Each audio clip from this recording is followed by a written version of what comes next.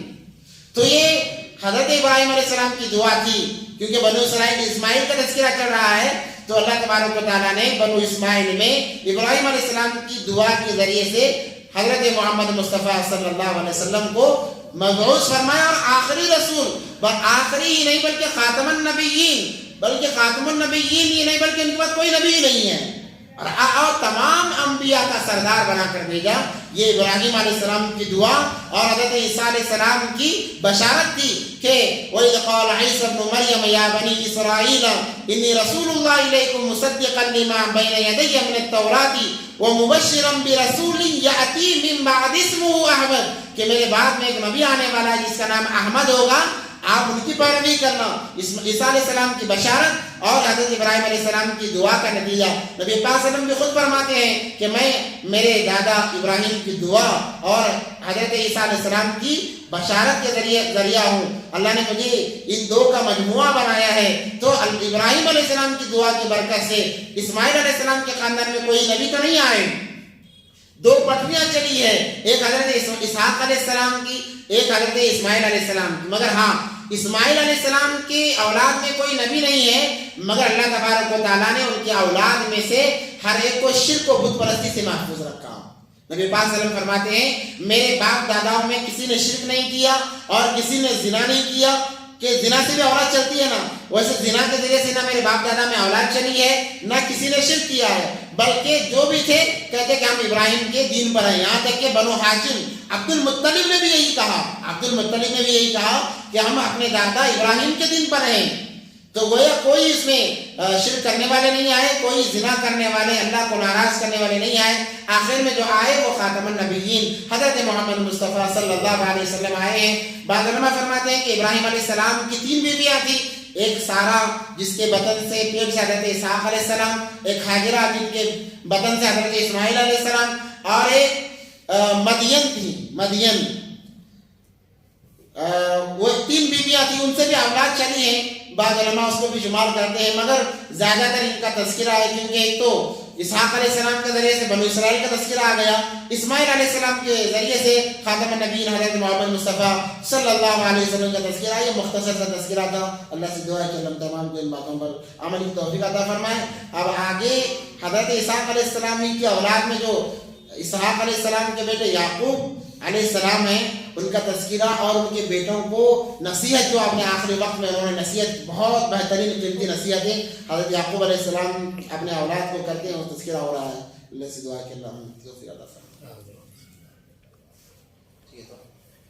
اللهم لك الحمد لك الشكر يا الله، اللهم صل على سيدنا محمد وعلى ال سيدنا محمد وبارك وسلم. اللهم انك عفو كريم تحب العفو فاعف عنا يا رحيم، رب ارحمهما كما ربياني صغيرا. اللهم انك عفو كريم تحب العفو فاعف عنا يا رحيم. اے اللہ بہت دیر سے مجمع بیٹھا ہوا ہے، اس کے بیٹھنے کو قبول فرما، ہمارے بیٹھنے کو قبول فرما، ہمارے کہنے کو سننے کو قبول فرما۔ اللہ تیرے قرآن کی یا اللہ ہلکی پھلکی تشریح کی گئی ہے، جو لغزشیں خطائیں غلطیاں ہوئی اسے معاف فرما۔ اے اللہ اس کا ہم حق تو ادا نہیں کر سکتے، اللہ نے اپنی جانب سے کوشش کی ہے کہ اللہ اس کو سمجھنے اور سمجھانے کی، اللہ ہماری کوششوں کو قبول فرما، ہمارے لیے ہدایت کا ذریعہ بنا، ہمارے لیے کامیابی کا ذریعہ بنا۔ کہ اللہ تمام کی دلی مرادوں کو، جائز مرادوں کو اپنے خزانے غیب سے پورا فرما۔ کہ اللہ جو مانگا عطا فرما، جو مانگنے سے رہے گا اس کو بھی عطا فرما۔ دعا کو حضرت اللہ کرم سے اپنے حبیب سرور پاک حضرت محمد مصطفیٰ صلی اللہ علیہ وسلم قبول فرما۔ آمین یا رب العالمین برحمتک یا ارحم الراحمین والحمد للہ۔